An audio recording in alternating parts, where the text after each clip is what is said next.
Secret weapon number 13 is risk-taking. Go outside your comfort zone. What scares you? If we explore what scares us and go a little deeper into that journey, the world starts opening up and you see things that you didn't know. So today I'm sick. I'm never sick. Today I'm sick. So I should be weeping, blowing my nose, underutilizing my energy in order to be authentic. No, my sickness is my obstacle. My objective is to give your podcasters quality because they commit the time to make themselves better. And I have to assume that probably their obstacles are bigger than mine to participate today. What's your objective? Why are you on the earth? Big super objective. And then how am I going to get my team to deliver the goods I need in order to achieve my objective, which supports my super objective? It's not about numbers, it's about managing relationships, trust, and being authentic. Everything's about building relationships. I say go for the vulnerability and avoid using it as a free pass not to be excellent, but rather as an opportunity to be more excellent through your human vulnerability. You just went, Paul, sometimes you just need to get out your own way, and sometimes you need someone to stick their foot up your backside so that you remember where you are and what you're doing. He says, that's the role I have to play for you. I passed out with the car running. I've never done that before my whole life. I woke up and there was a man banging at my window. He thought I was dead. So what great leaders do, great people do, great moms and dads, is we shatter expectations. As you're walking through that door, think today that you might not meet expectations. You're going to shatter expectations.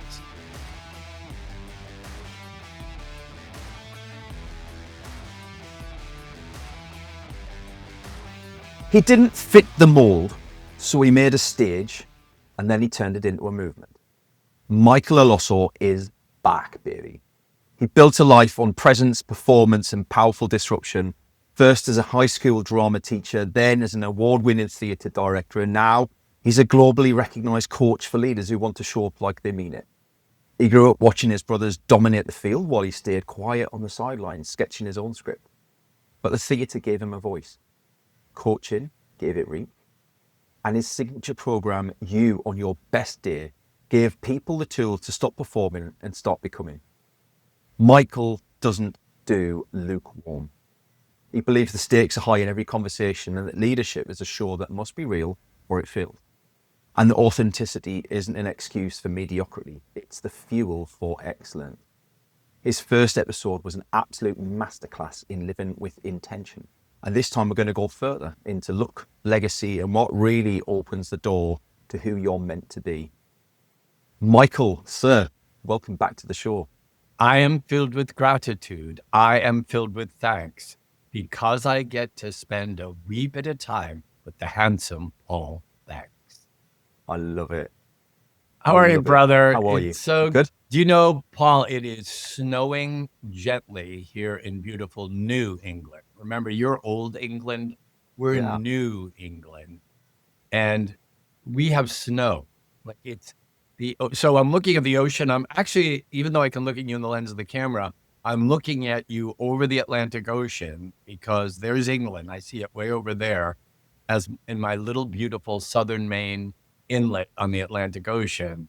Snow gently falling, gentle snow covering all around the ocean. It couldn't be prettier. I'm absolutely jealous. Well, I can tell you, in original old England, it is gently raining again. What else is new? And it rains gently all day. And guess what it did yesterday? Yeah, hello. It's not like I've never been. You know, your intro was stunning, Paul. I love that sentence you said, authenticity isn't an excuse for mediocrity. That is brilliant because to me, authenticity is the most important word, as we discussed last time. And you're 100% right. People use it as an excuse for mediocrity. I never said it quite so succinctly as you. You know, 'cause sometimes executives will say to me, because I talk about Act 1 and Act 2, which you're so good at, Leo and Luca. Act 2 is so important to you. That's a big topic lately, both here and abroad, Act 1 and Act 2. And a lot of times, especially male CEOs will say to me, you know, Michael, I'm not going to do your stuff when I get home. When I get home, I just want to be myself. I just want to sit on the couch and just let it hang. That's what being at home is. Really? So your life partner and your kids get squat. That's your definition of authenticity. So to remind your viewers and you, authenticity can only be measured by objective. You can't measure authenticity by an obstacle. So today I'm sick. I'm never sick. Today I'm sick. So I should be weeping, blowing my nose, underutilizing my energy in order to be authentic. No, my sickness is my obstacle. My objective is to give your podcasters quality because they commit the time to make themselves better. And I have to assume that probably their obstacles are bigger than mine to participate today. And when I think that in my head, it helps you to be more authentic, not less authentic. So my authentic self wants to give to them. Brilliant introduction. I may steal that somewhere. I may or may not give you credit. You are more than Thank you, welcome. bro. You steal that all you want, Michael. And yes, thank you very much for joining us despite your illness. And I hope we put a smile on your face this afternoon so that you can continue your healthy recovery. Thanks, brother. So for those of you who watch along, if you haven't seen Michael's first episode, please stop watching this. Stop watching. Stop what you're doing. Go back. Go back. I'm going to put the link in the show notes. You must go back and watch it because Michael's story is incredible. I loved it. And it will feed into the themes and topics that we're discussing today. So please go back and have a watch through that, at least the highlight reel, because it will make you laugh and it'll make you want to watch the rest of it. Michael, we said in the first episode that you don't believe in the word just. It's not just a rehearsal. You're not just a kid. Do you believe that the right moments in life find us, or do we have to be ready to meet them when they appear? That question, the stars talk about all the time. Yeah, it's like a mic drop question. I was reading, I think it was Streisand's autobiography where that question came up. An article with Clooney in GQ where that came up. Is it, do you go seek it or does it find you? If you start the day saying, my objective is, and you choose something that heightens the stakes, that creates an urgency, you're going to find things. And so it's almost a trick question because it's a combo platter. It's that if my spirit is in the right mood, if I'm open and vulnerable, then, ooh, look what came before me. You know, give you an example on a minor scale. My buddy Gavin, whom you know, my 20-year-old like sidekick these days, whom I adore, who teaches me everything. So he said, 6'7". And I said, what are you talking about? What are you saying? I said, 6'7". I said, could you speak English? And, so he explained 6'7" to me. Now, this was months ago. Paul, the next week, I saw the local morning broadcast journalist talking about 6'7". I heard people my age use 6'7". It heightened my awareness. Had I not had that conversation with Gavin, I don't know if I would have even heard or noticed the discussion about 6'7". So the metaphor that I'm not doing such a good job making is when you heighten your awareness about something and you make a decision and your antennae are there and your pores are open, things come in. And so secret weapon number 13 is risk-taking. Go outside your comfort zone. The problem with that secret weapon is it's very personal. So I would tell you, look, if I were coaching you, I'd say, I want you to take an improv class. I want you to take a singing lesson. I want you to come do my retreat for 2.5 days in Southern Maine, where I make you do improv for 2.5 days and be creative. If you told me to do that, it's like, yeah, when does it start? Like, that's not a big deal for me. What's a risk for me? Hotels that don't have room service, dirt, bugs, So I was speaking in LA and I talked about risk taking. And one of the members of the group was this wonderful person named Marilyn. And she ran a travel company called Wow Travel. And she came up to me after and said, I would like to take you to the theater and to dinner tonight. You up for it? And I said, heck yeah. So we went to the Pasadena Playhouse, which is a great theater. And then she took me out to dinner and she said, where did you always want to travel? And I said, Maryland, did you go to all this trouble to sell me a trip? And she said, no, I'm curious. And I said, well, it's a great question. I really love animals and I want to practice my Spanish. To me, the ideal trip would be to go to the Galapagos in Sudamerica. I've never been, and I hear animals run free and they aren't afraid of people. I said, man, and the government controls how many humans go there so that it maintains that. I said, it sounds idyllic to me. She said, when are you free? When are you available? And I said, not for another year or year and a half. She called me shortly after that and she said, I'm planning a trip to the Galapagos for you and Peggy and 5 other couples. I'm honoring your dates. And she said, because you talk about risk taking, before we go to the Galapagos, we're going to go to the Amazon jungle of Ecuador. And Paul, I said, whoopee. And I went to the jungle store and I bought myself a smart jungle outfit. You do not wear a smart jungle outfit in the Amazon jungle of Ecuador. It's filthy. They put a net over your bed so things don't eat you in the night. You can't put paper in the toilet. Shower, the natives hang out a water bottle in the sun, and at 4 o'clock, they bring it to your hut, hang it on a hook, you open a little spigot, and then you run around it, and that's your shower. You go on bug hikes photographing bugs.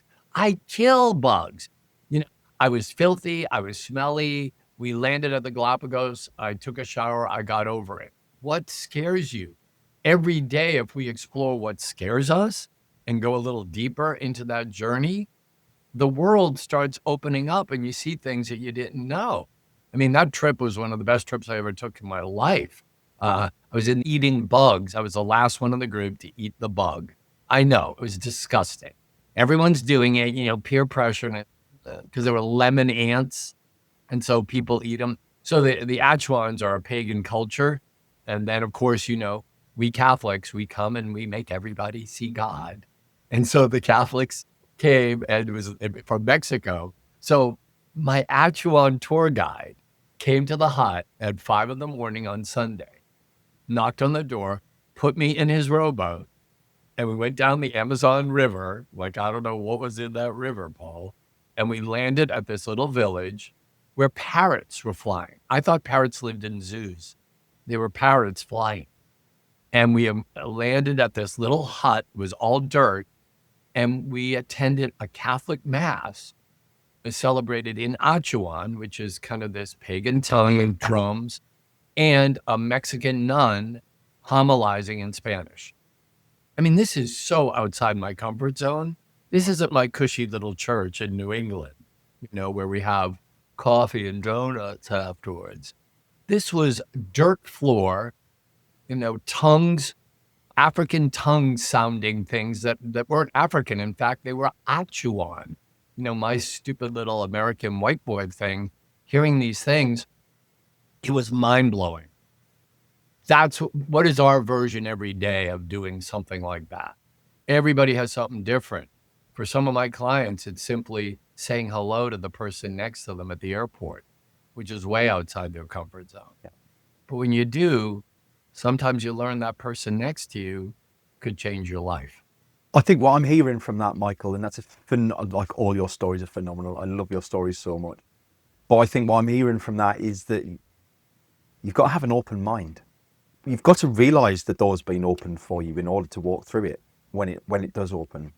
And I think there's a lot of people that are trapped in their current way of doing things, that can never see themselves being anything more than what they are, and they're not prepared to even try. And that for me is really sad because, and I'll include myself in that from 7 years ago, right? Before I'd left retail, I was that guy. I couldn't see myself doing anything else. But yet, I suppose when the time came down to it and I was ready for that conversation to happen where I escaped from the retail world and got into the things that shaped where I am now. And now I'm so used to walking through open doors, and I do it all the time now, Now the door's just constantly open because I think I put a wedge in it. But if I'd listened to me talk like this 7 years ago, I'd have switched me off, if I'm honest, because I wasn't ready to hear any of that. What do you think it means to be, when we talk about people becoming who they're meant to be, what does that mean to you? Well, you hear me talk a lot, Paul, about objective. So objective, first of all, we should define that. So in theater, objective is a really important word. So if I'm coaching you in a scene with Leo, and so I wouldn't talk about plot, I wouldn't talk about theme, a little bit about character. Mostly I'd talk about objective. I'd say, Leo, what do you want from Dad in this scene? Paul, what do you want from Leo in this scene? If I took you to the theater in the West End tonight and you got to meet the actors afterwards and you wanted something intelligent to say, you'd say this, I really enjoyed your performance and your objectives are so strong and clear. Oh, they pass out on the sidewalk because that's all we talk about, objectives. So objectives means what your desired result is. Inherent with objectives is a bigger umbrella that's called super objective. Did we talk about this last time? No, I don't think so. No. Yeah, so super objective, Paul, means why God put me on the earth, what I want in my tombstone, what drives me. And a lot of times people haven't figured that out yet. And when I'm coaching CEOs, I ask them and they look at me like I have 12 heads. And often they say, well, my super objective is to make sure my kids can eat after I die. They come up with money. Usually the easy thing is to come up with money. Yeah. The great thing about super objectives is they can change. Like you're so open. You talked about your own evolution. I love that image you said of watching yourself doing this podcast. If Paul from 10 years ago watched this, yeah, I'm thinking the same. When you said that, that really resonated for me. Would I have believed I was a high school drama teacher, for crying out loud. Would I have believed I'd be sitting here doing this with you? Super objectives takes us through that definition. So super objective means, what does Paul Banks want on his tombstone? What drives Paul Banks every day? Some people call it vision. Some people call it their mission statement, lots of names. In theater, we call it super objective. So mine is, for example, that I want every human being I meet be better because they met me, whether that's you, my family, the guy next to me on the airplane, the barista at the coffee shop, everybody. I want them to be better because they met me. So once I've decided that, so if I wake up in the morning and remind myself of that, then those pores get open. The clarity of the day happens. And again, instead of playing the obstacles that are thrown, oh, you're sick. Oh, that person was mean to you. Oh, this didn't show up when it was supposed to. Oh, my team didn't deliver the goods I was supposed to. Well, wait a minute. Yeah, those are all real. They're all authentic. They're authentic obstacles. What's your objective? Why are you on the earth? The big super objective. And then now, how am I going to get my team to deliver the goods I need in order to achieve my objective, which supports my super objective? Am I being too super technical? No, it makes perfect sense. And I think it's nice to approach things from a different point of view. I hear all this, a lot of leadership conversation comes from corporate environment, right? And I think it's lovely to hear similar ideas and ideology, but addressed from a theatrical standpoint. I think it's a breath of fresh air. I love it. Yeah, and that's exactly so. If you were to go study the actors on the West End, the director would say, what is the character's super objective? So sometimes we call it the spine, Paul, what they want through the whole play. And then as you choose objectives, you can only choose objectives that are going to support that super objective. Now, there's a word I haven't used yet, which is the missing piece. I've talked about objectives. I've talked about obstacle. The missing piece is tactics. So go back to my example of you doing a scene with Leo. If you told me your objective was to make Leo do his homework, my next question I would ask you is, how are you going to do that, Paul? And your answers, plural, are your tactics. And in theater, we say you have to have a minimum of 3 tactics to win your objective. So if your objective is to make me be a good guest today, you have to have tactical variety. You have to have a diversified tactical toolbox. because what's going to work for me isn't going to work for your next guest. So I notice you do a lot of things. Like I could tell you what your tactics are because your objective is to make me excellent in your podcast. You care. You're very prideful about your podcast. You love it. You're proud that it's excellent. You're proud of the people you serve. So I always think your objective is to make me excellent. And so here are some of the tactics I see you do. Trust. You always trust me. You never crush me. You're always encouraging. 2, you retain things that I told you. You keep a high level of retention. That's a tactic. 3, you're vulnerable with me. You don't pretend to be Mr. Podcaster because I wouldn't have come back for a second time. That bores the pants off of me.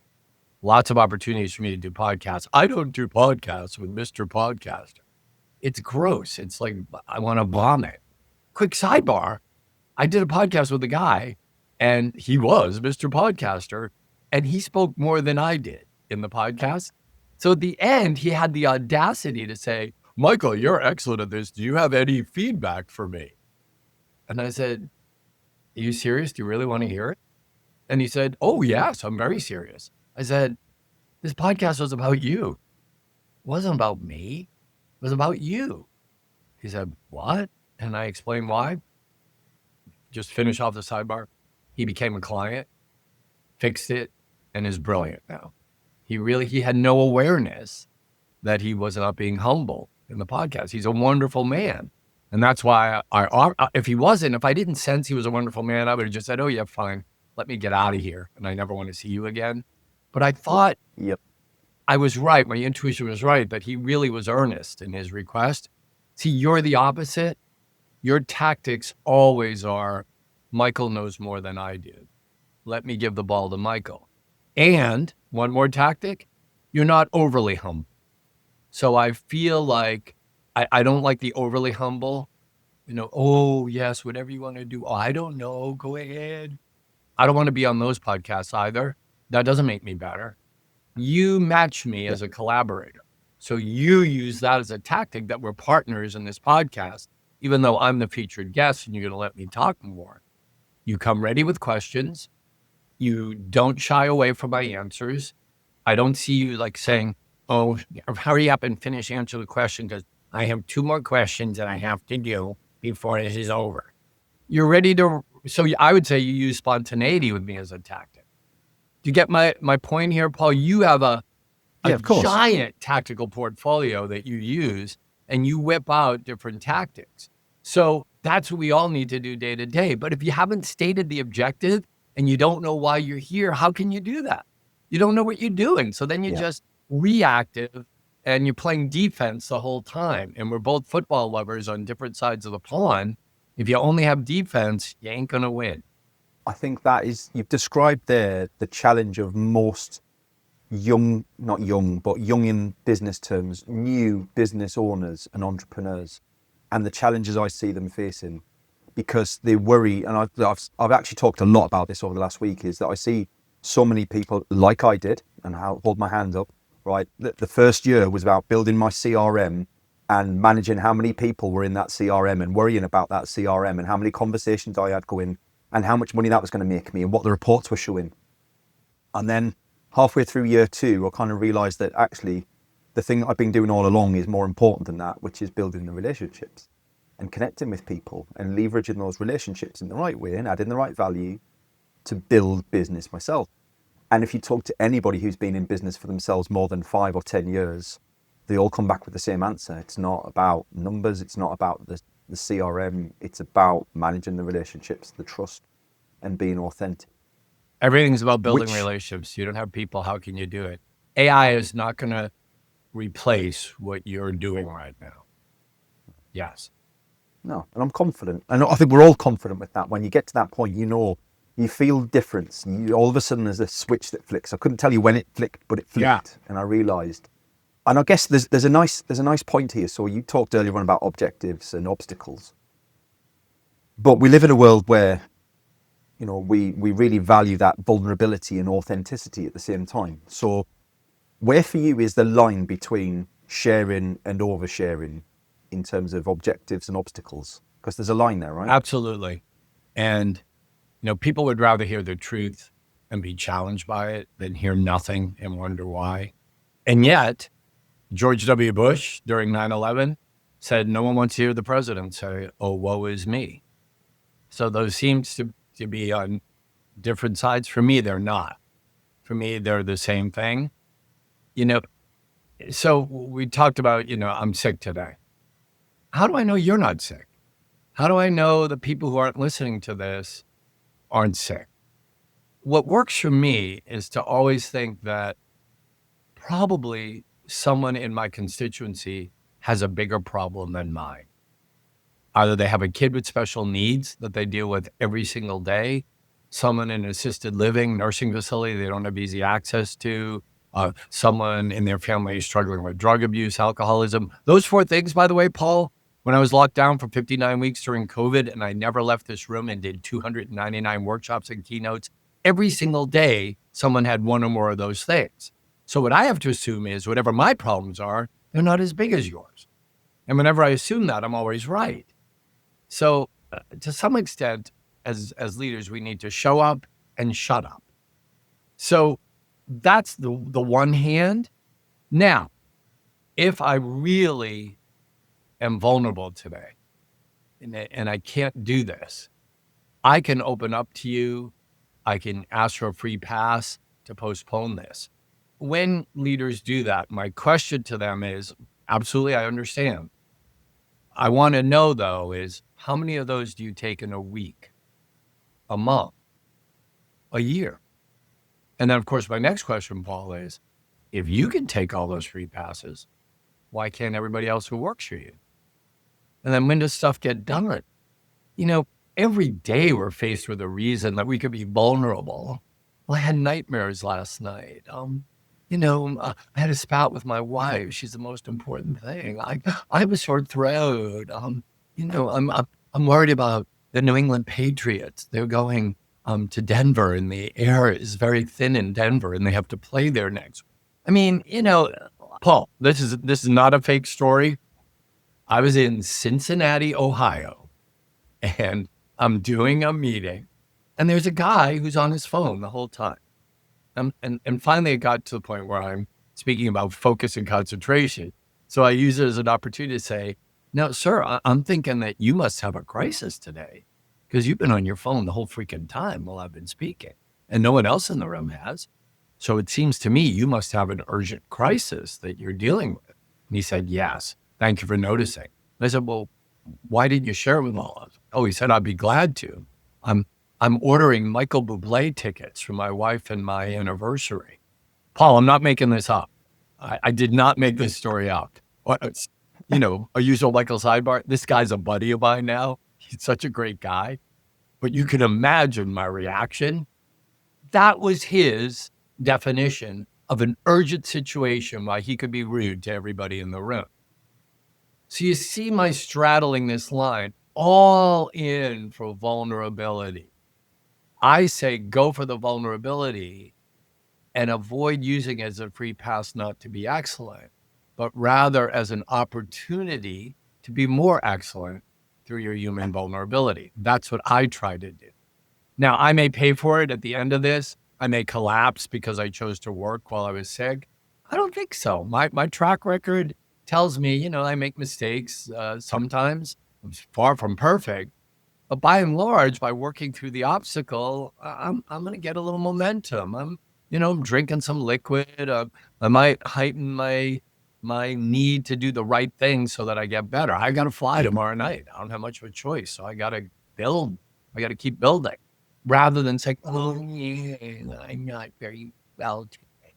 I don't know. I know I'm sounding hard ass, and perhaps I am. Remember, Dad was a fireman. Dad never took a day off from work, Paul, ever. Now, Paul, just so you know, again, the both sides, Dad died at 58, at age 58 of stomach cancer, breathing in all that, he never took a sick day, but he left this earth young. Now, you don't get points in heaven for, you never took a sick day. So you got to find what's right for you. Tell the truth. I say it's more rewarding not to use it as a wah reason not to be excellent, and to figure out how it's a way to make you more excellent, so that when the real things happen, you can take that time out. The deaths, the tragedy. Yeah. Let's keep those sacred rather than, my toe hurts. Well, I remember when I worked in retail, and it was tough. It was a really tough environment. And now and again, you'd need someone to remind you of exactly what you've just said, right? And I remember being in store one day, and I'd phoned my area manager about something, and I was having a bit of a pity party or whatever. And he rounded on me on the phone, and he absolutely laid me out on the phone. And I went, wow, where did that come from? Why we're friends. Because we were friends as well as work colleagues. And he just replied, he just went, Paul, sometimes you just need to get out your own way. And sometimes you need someone to stick their foot up your backside so that you remember where you are and what you're doing and get out of your own way. And he says, that's the role I have to play for you. Sometimes you're right. Sometimes you do need to be listened to and you genuinely have that problem. But other times, yeah. I remember being really annoyed with him at the time. Like, wow, what gives you the audacity to talk to me like that? And then after a few days, I was kind of like, yeah, but you know what? It made me a better person, because where else does the book stop? The book stops with us, right? Yes. We've got to make our own decisions, and we live and die by our own choices, and the things that we let slide, the things that we grab hold of with both hands. And I think you're right. Like, if you get rid of the excuses and the crutches that we lean on, then you're left with the genuine things, and nobody begrudges us the genuine things. But it's when you're constantly leaning on a crutch. I'm always late for meetings. It's just the way I am. I'm always rude and abrupt. That's what people expect of me. They're excuses. They're crutches. They don't need to be like that.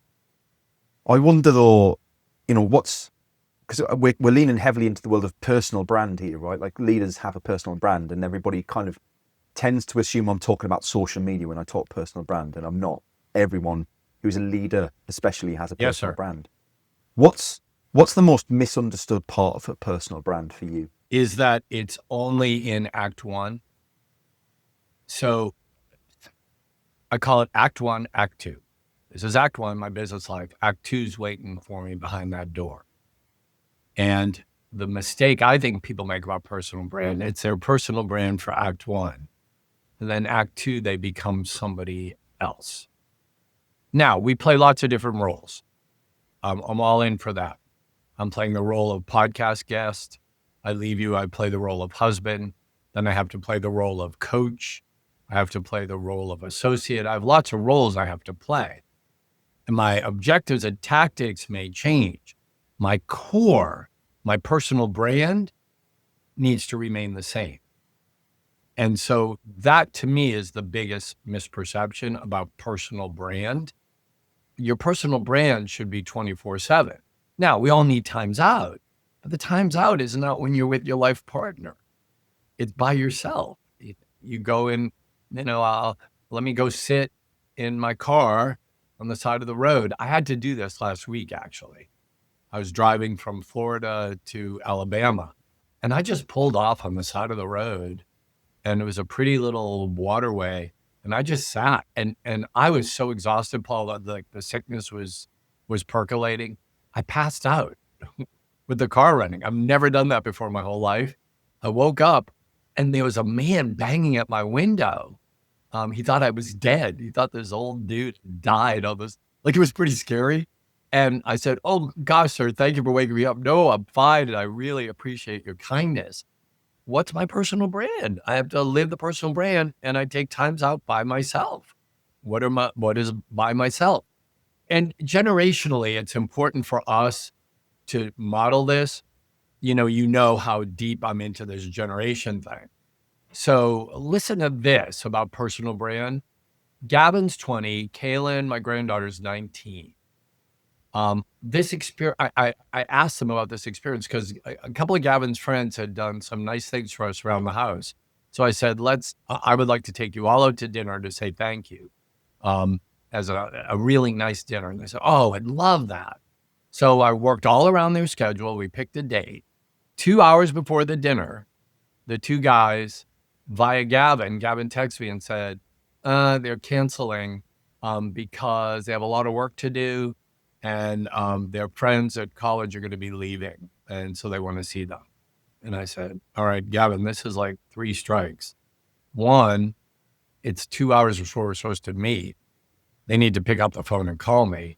2, I'm busier than they are. I have more stuff to do than they do. And 3, their friends are going off to college. Figure it out. We're going out to a dinner. We can make it an hour and a half, go before and after. They lose. So I asked Kaylin about it, and Kaylin said, oh yeah, happens all the time.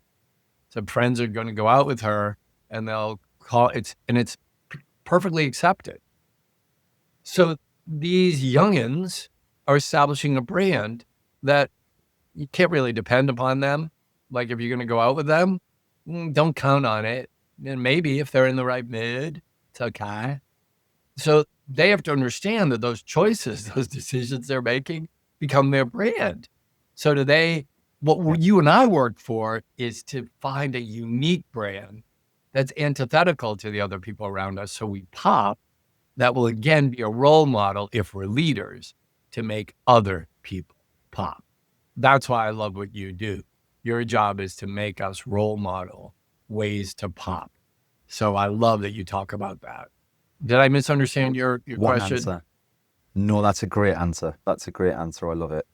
I love that you never answer a question the way I expect you to answer it, but you always answer it thoroughly and completely.